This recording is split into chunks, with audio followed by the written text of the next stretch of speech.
Hello friends, आप सभी का स्वागत है इस चैनल में।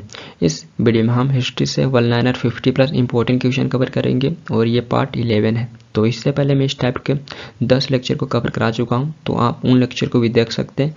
मैं प्लेलिस्ट का लिंक आई बटन और डिस्क्रिप्शन में दे दूंगा। देन इसके अलावा मैं और भी वेरियस टॉपिक पे एमसीक्यू में टॉपिक वाइज कवर कराया हूँ, तो आप उन लेक्चर को भी देख सकते हैं। तो इस वीडियो में हम हिस्ट्री से वन लाइनर पे फोकस रखेंगे। तो यहाँ पे हमारा फर्स्ट क्वेश्चन है, हु रोट किताब नौरस। किताब नौरस किसने लिखा? तो answer is Ibrahim Adil Shah second. Ibrahim Adil Shah द्वितीय के द्वारा किताब नौरस लिखा गया था। और इब्राहिम आदिल शाह द्वितीय ये कौन था? तो ये बीजापुर का ये बीजापुर का छठा सुल्तान था और इसका शासनकाल 16वीं शताब्दी के अंत और 17वीं शताब्दी के शुरुआत में था। यानी आप बोल सकते हैं ये अकबर और जहांगीर के समकालीन था। तो इसी के द्वारा किताब नौरस लिखा गया था। तो answer is Ibrahim Adil Shah second. Next है, during whose rain Tariq A Firishta was composed. Tariq ए फरिश्ता की रचना किसके शासनकाल में हुई? तो answer is Ibrahim Adil Shah second. Ibrahim Adil Shah द्वितीय के शासनकाल में तारिक ए फरिश्ता को कंपोज किया गया था। और यहाँ पे आपसे पूछेगा किसके द्वारा? तो मोहम्मद कासिम हिंदू शाह के द्वारा तारिक ए फरिश्ता को कंपोज किया गया था पर्शियन लैंग्वेज में। और उस टाइम शासन इब्राहिम आदिल शाह द्वितीय का था। नेक्स्ट है, which Deccan rulers was given the title of Abla Baba. Deccan के किस रूलर को अबला बाबा टाइटल दिया गया था? तो answer is Ibrahim Adil Shah second. Ibrahim Adil Shah द्वितीय को अबला बाबा टाइटल दिया गया था। तो गरीबों के प्रति लिबरल पॉलिसी के चलते इब्राहिम आदिल शाह द्वितीय को अबला बाबा टाइटल दिया गया था। नेक्स्ट है, when did Aurangzeb annexed Bijapur. Aurangzeb ने बीजापुर पर कब अधिकार कर लिया था? तो आंसर इज 1686। 1686 के आसपास में औरंगजेब बीजापुर को अनेक्स कर लिया था। तो आंसर इज 1686। एंड फ्रेंड्स, यहाँ पे मैं आपको नेक्स्ट क्वेश्चन को कवर कराने से पहले बताना चाहता हूँ कि ये मेरा एक ई बुक है जिसमें मैं लगभग 3000 प्लस क्वेश्चन को ऐड किया हूँ। तो इसमें से आपको हिस्ट्री से लगभग 650 के आसपास में क्वेश्चन देखने को मिलेंगे। देन इसी प्रकार पॉलिटी, इकोनॉमिक्स, कंप्यूटर साइंस, तो सारे सब्जेक्ट से लगभग इसमें मैं 3000 प्लस क्वेश्चन को ऐड किया और ये सारे क्वेश्चन आपको सब्जेक्टिव वाइज देखने को मिलेंगे। तो यदि आप इंटरेस्टेड हैं तो इस ई बुक को बाय कर सकते हैं। मैं लिंक डिस्क्रिप्शन और कमेंट बॉक्स में दे दूंगा। नेक्स्ट है, विच सल्तनत was ruled by the Nizam Shahi dynasty. Nizam Shahi वंश का शासन किस सल्तनत पर था? तो answer is Ahmednagar. Nizam Shahi dynasty का शासन अहमदनगर सल्तनत पे था। तो आंसर इज अहमदनगर सल्तनत। नेक्स्ट है, who founded the Nizam Shahi dynasty in Ahmednagar. Ahmednagar में निजाम शाही वंश की स्थापना किसने की थी? तो आंसर इज मलिक अहमद शाह बहरी। मलिक अहमद शाह बहरी के द्वारा अहमदनगर में निजाम शाही डायनेस्टी की स्थापना की गई थी। तो आंसर इज मलिक अहमद शाह बहरी। नेक्स्ट है, when was the Nizam Shahi dynasty establish in Ahmednagar. Ahmednagar में निजाम शाही वंश की स्थापना कब हुई थी? तो आंसर इज 1490 AD। 1490 के आसपास में अहमदनगर में निजाम शाही डायनेस्टी की स्थापना मलिक अहमद शाह बहरी के द्वारा की गई थी। तो अहमदनगर पहले ये बहमानी किंगडम का हिस्सा था, लेकिन जान ही रहे होंगे बहमानी किंगडम 15 और 16 सेंचुरी के शुरुआत में 5 किंगडम में 5 सल्तनत में टूट गया था। अहमदनगर, बीजापुर, बरार, गोलकुंडा और बीदर। तो बहमानी किंगडम 5 छोटे छोटे सल्तनत में टूट गया था। तो अहमदनगर भी बहमानी किंगडम का ही पार्ट था। तो अहमदनगर की स्थापना 1490 AD में मलिक अहमद शाह बहरी के द्वारा की गई थी। नेक्स्ट है, where did Mir Qasim establish the factory of guns and cannons in Bihar. Mir Qasim ने बिहार में बंदूकें और तोपों का कारखाना कहाँ स्थापित किया था? तो आंसर इज मुंगेर। मीर कासिम बिहार में बंदूकें और तोपों का कारखाना मुंगेर में स्थापित किया था। तो आंसर इज मुंगेर। नेक्स्ट है, who introduce the dual government system in Bengal. Bengal में दोहरी शासन व्यवस्था किसने लागू किया था? तो यहाँ पे आपको बताना है बंगाल में डुअल गवर्नमेंट सिस्टम किसके द्वारा इंट्रोड्यूस किया गया था? तो answer is Robert Clive.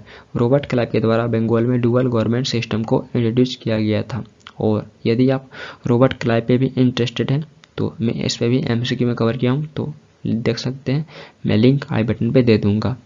Next है, when was the dual government system introduce, दोहरी शासन व्यवस्था को कब लागू किया गया था। तो यहाँ पे ईयर बताना किस वर्ष बंगाल में डुअल गवर्नमेंट सिस्टम को इंट्रोड्यूस किया गया था। तो आंसर इज 1765।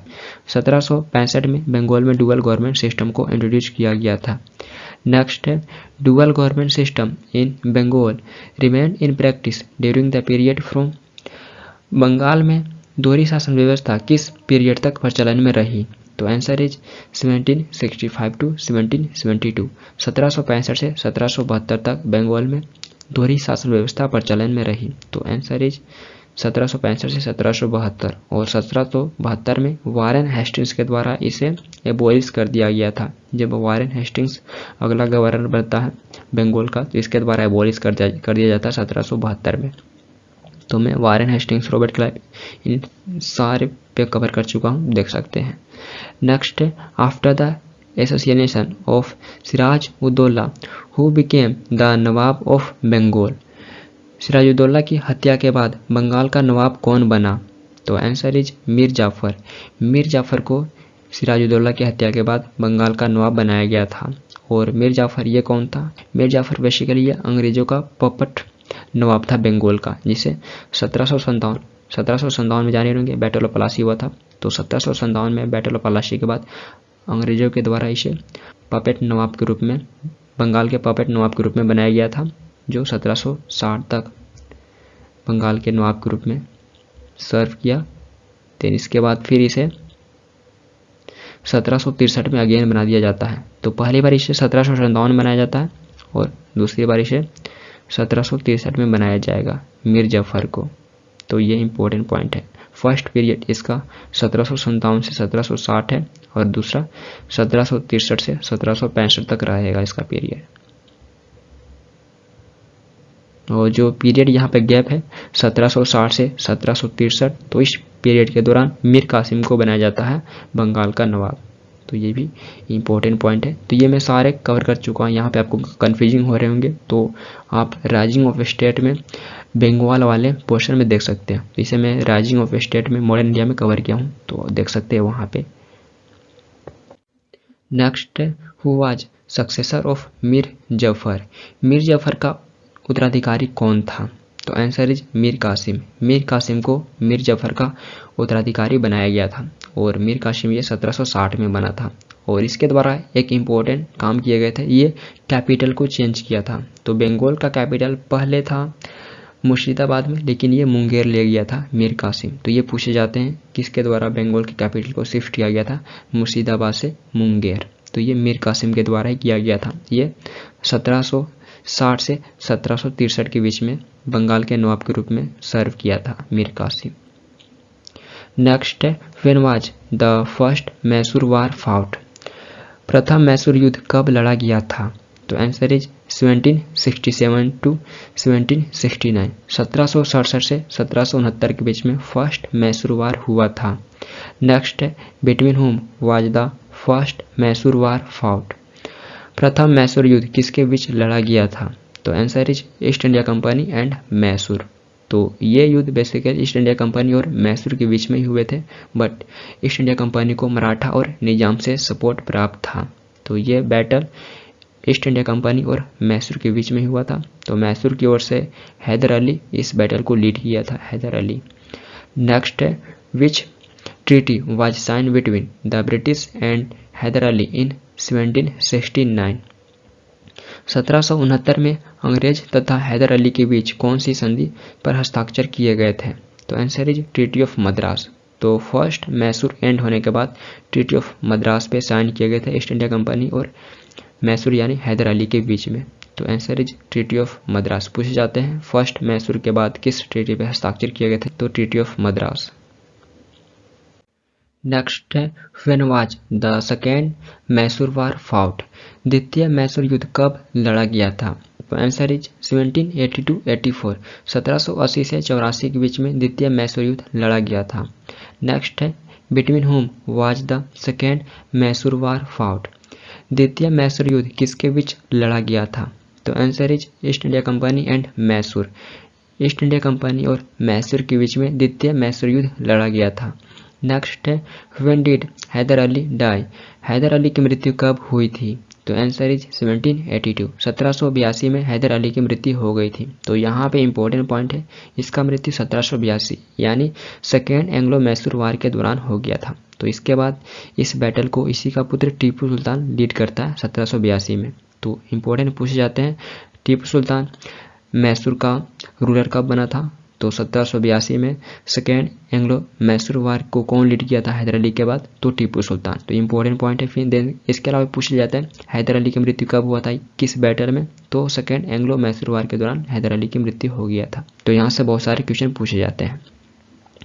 नेक्स्ट है which treaty was sign between Mysore and British in 1784। 1784 में मैसूर और अंग्रेजों के बीच किस संधि पर हस्ताक्षर किए गए थे? तो answer is treaty of Mangalore. Mysore और ब्रिटिश के बीच में 1784 में ट्रीटी ऑफ मैंगलोर पे साइन किए गए थे, यानी सेकेंड एंग्लो मैसूर वार के बाद मैसूर और ब्रिटिश के बीच में ट्रीटी ऑफ मैंगलोर पे साइन किए गए थे। नेक्स्ट है when was the third Mysore war fought. तृतीय मैसूर युद्ध कब लड़ा गया था? तो आंसर इज 1792। 1790 से 92 के बीच में तृतीय मैसूर युद्ध लड़ा गया था। नेक्स्ट है बिटवीन हुम was the third Mysore war fought. तृतीय मैसूर युद्ध किसके बीच लड़ा गया था? तो answer is east India company and Tipu Sultan. East India company और टीपू सुल्तान के बीच में तृतीय मैसूर युद्ध हुआ था। तो टीपू सुल्तान तो ये मैसूर से था, और ईस्ट इंडिया कंपनी यानी उस टाइम गवर्नर कौन था? बंगाल का। तो उस टाइम बंगाल का गवर्नर जनरल लॉर्ड कॉर्नवालिस था। थर्ड मैसूर वार के दौरान बंगाल का गवर्नर जनरल लॉर्ड कॉर्नवालिस था। और इससे पहले हम कवर किए थे सेकेंड मैसूर वार। तो सेकेंड मैसूर वार के दौरान वारेन हेस्टिंग्स गवर्नर जनरल था बंगाल का। तो ये पूछ लिए जाते हैं थर्ड मैसूर वार के दौरान कौन था बंगाल का गवर्नर जनरल? तो लॉर्ड कॉर्नवालिस। नेक्स्ट है the treaty of Srirangapatnam was signed between Tipu Sultan and East India Company in the year. किस वर्ष टीपू सुल्तान और ईस्ट इंडिया कंपनी के बीच श्रीरंगपट्टनम की संधि पर हस्ताक्षर किए गए थे? तो आंसर इज 1792। 1792 में ट्रीटी ऑफ श्रीरंगपट्टनम पे टीपू सुल्तान और ईस्ट इंडिया कंपनी के बीच में साइन किए गए थे 1792। नेक्स्ट है when was the fourth Mysore वार।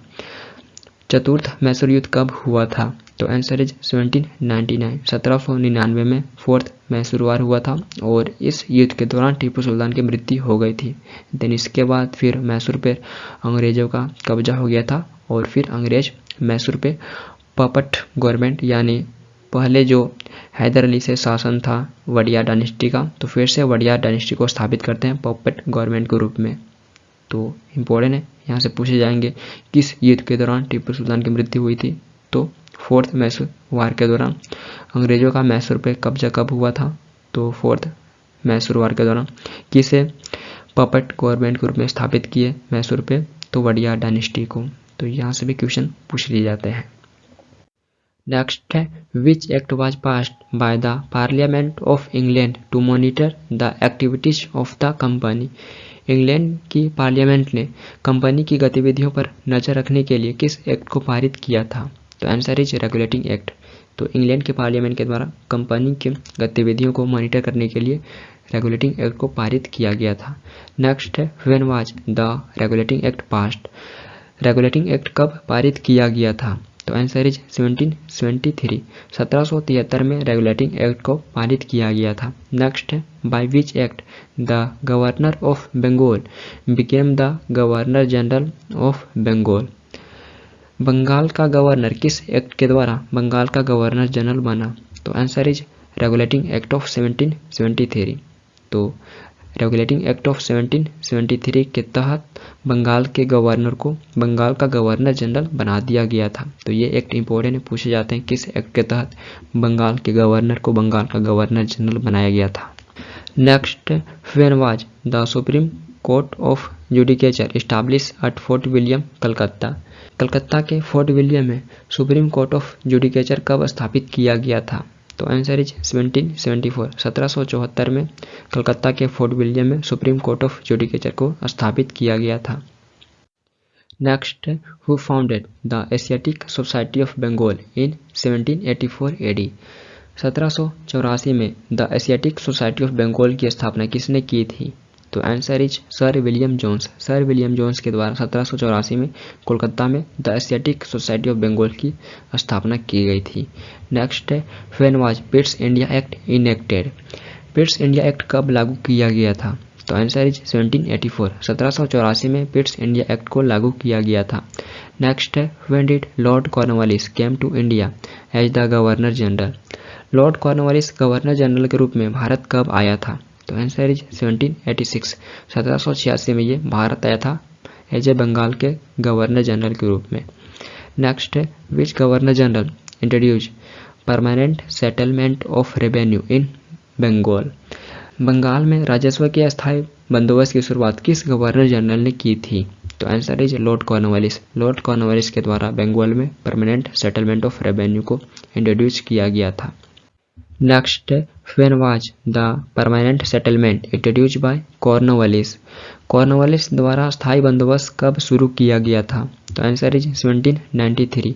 1793 में कॉर्नवालिस के द्वारा परमानेंट सेटलमेंट को इंट्रोड्यूस किया गया था। नेक्स्ट है, who introduce the system of civil service. Civil service की शुरुआत किसने की थी? तो answer is Warren Hastings. Warren Hastings के द्वारा सिविल सर्विस को इंट्रोड्यूस किया गया था। Next, which called the father of Indian civil service. भारतीय सिविल सेवा का जनक किसे कहा जाता है? तो answer is Lord Cornwallis. Lord Cornwallis को father of Indian civil service कहा जाता है। तो इसके द्वारा रिफॉर्म या चेंजिंग किए गए थे सिविल सर्विस में, तो इसलिए इसे father of Indian civil service कहा जाता है। ऐसे इंट्रोड्यूस वारेन हेस्टिंग्स के द्वारा किया गया था। नेक्स्ट है, which college was established in 1800 AD in Kolkata to train people coming to civil service. Civil service में आने वाले लोगों की ट्रेनिंग के लिए कोलकाता में 1800 में किस कॉलेज की स्थापना की गई थी? तो answer is fort William college. तो सिविल सर्विस में आने वाले लोगों को ट्रेन करने के लिए 1800 में कोलकाता में फोर्ट विलियम कॉलेज की स्थापना की गई थी। Next, who founded fort William college. Fort William college की स्थापना किसने की? तो answer is Lord Wellesley. Lord Wellesley के द्वारा फोर्ट विलियम कॉलेज को स्थापित किया गया था। नेक्स्ट है, which governor general had merged many princely states into the British empire by using the subsidiary treaty. किस गवर्नर जनरल ने सहायक संधि का उपयोग करके अनेक देशी रियासतों को ब्रिटिश एम्पायर में मिला लिया था? तो answer is Lord Wellesley. Lord Wellesley subsidiary treaty को यूज करके बहुत सारे फ्रेंच स्टेट को ब्रिटिश एम्पायर में मर्ज कर लिया था। तो ये 1798 में सब्सिडरी ट्रीटी को इंट्रोड्यूस किया था और इस ट्रीटी के तहत पहली बार 1798 में निजाम ने एक्सेप्ट किया था। हैदराबाद के निजाम ने एक्सेप्ट कर लिया था 1798 में सब्सिडरी ट्रीटी को, और इंट्रोड्यूस लॉर्ड वेलेस्ली के द्वारा किया गया था। Next, during the rain of which governor general was the first train run in India. किस गवर्नर जनरल के शासनकाल में भारत में पहली ट्रेन चली थी? तो answer is Lord Dalhousie. Dalhousie के शासनकाल के दौरान भारत में पहली कॉमर्शियल ट्रेन चलाई गई थी। Next, when did the British made English the medium of instruction in India. अंग्रेजों ने भारत में अंग्रेजी को शिक्षा का माध्यम कब बनाया? तो आंसर इज 1835। 1835 में अंग्रेजों ने इंग्लिश को मीडियम ऑफ इंस्ट्रक्शन बनाया था, और उस time governor general William Bentinck था। विलियम बेंटिक के द्वारा इंग्लिश को as a medium of instruction Bharat में बनाया गया था। Next, in which places of India were universities established in 1857 like the university of London. London विश्वविद्यालय की तरह 1857 में भारत के किन स्थानों में विश्वविद्यालय स्थापित किए गए थे? तो answer is Calcutta, Bombay and Madras. Next, who banned the practice of sati in India. Bharat में सती प्रथा पर प्रतिबंध किसने लगाया? Answer is Lord William Bentinck. William Bentinck के द्वारा सती प्रैक्टिस को एबोलिश किया गया था। नेक्स्ट है, Lord William Bentinck pass the Sati provision act with the help of. Lord William Bentinck ने किसकी सहायता से सती निषेध अधिनियम पारित किया था? तो आंसर इज राजा राम मोहन रॉय। राजा राम मोहन रॉय की सहायता से विलियम बेंटिक ने सती प्रोविजन एक्ट को पारित किया था। तो सती को एबोलिश करने में इम्पोर्टेंट रोल राजा राम मोहन रॉय का था। इनके प्रयासों से ही सती को एबोलिश किया गया था। Next, when was the practice of sati banned? Sati प्रथा को कब प्रतिबंधित किया गया था? तो आंसर इज 1829, 1829 में सती को एबोलिश किया गया था। नेक्स्ट है, which governor general banned child killing and human sacrifice? किस गवर्नर जनरल ने बाल हत्या तथा नर बलि पर रोक लगाई थी? तो answer is William Bentinck. William Bentinck के द्वारा ही child killing and human sacrifice को प्रतिबंधित करने का प्रयास किया गया था। नेक्स्ट है, विच गवर्नर जनरल बैंड ठगी प्रथा? किस गवर्नर जनरल ने ठगी प्रथा पर रोक लगाई थी? तो answer is William Bentinck. William Bentinck के द्वारा ही प्रयास किया गया था ठगी प्रथा को भी प्रतिबंधित करने का। नेक्स्ट है, by virtue of whose efforts Hindu widows remarriage act was passed? Hindu विधवा पूर्ण विवाह अधिनियम किसके प्रयासों से पारित हुआ था? तो आंसर इज ईश्वर चंद्र विद्यासागर। ईश्वर चंद्र विद्यासागर के प्रयासों से हिंदू विडोज रीमैरेज एक्ट को पारित किया गया था। नेक्स्ट है, who was the viceroy when window remarriage act was passed? विधवा पूर्ण विवाह अधिनियम पारित होने पर वायसराय कौन था? तो आंसर इज लॉर्ड कैनिंग। तो लॉर्ड कैनिंग उस टाइम बेसिकली गवर्नर जनरल था। 1856 में ही विडो रीमैरेज एक्ट को पारित किया गया था, 1856। तो इस एक्ट को लाया गया था उस time governor general Lord Dalhousie था, लेकिन पारित होने के समय लॉर्ड कैनिंग गवर्नर जनरल बन गया था। तो इसी के समय में विडो रीमैरेज एक्ट को पारित किया गया था और प्रयास इसमें ईश्वर चंद्र विद्यासागर जी का था। तो उम्मीद है इस वीडियो में हम 50+ इंपॉर्टेंट क्वेश्चन कवर करने की कोशिश किए। तो ये वीडियो आप सबके लिए हेल्पफुल होगा। यदि हेल्पफुल है तो आप वीडियो देख सकते हैं। इस वीडियो को भी लाइक, कमेंट एंड शेयर कर सकते हैं और इस चैनल को भी सब्सक्राइब कर सकते हैं फॉर मोर वीडियोज। तो फिर मिलते हैं हम नेक्स्ट वीडियो के साथ। Thank you for watching this video. Thank you.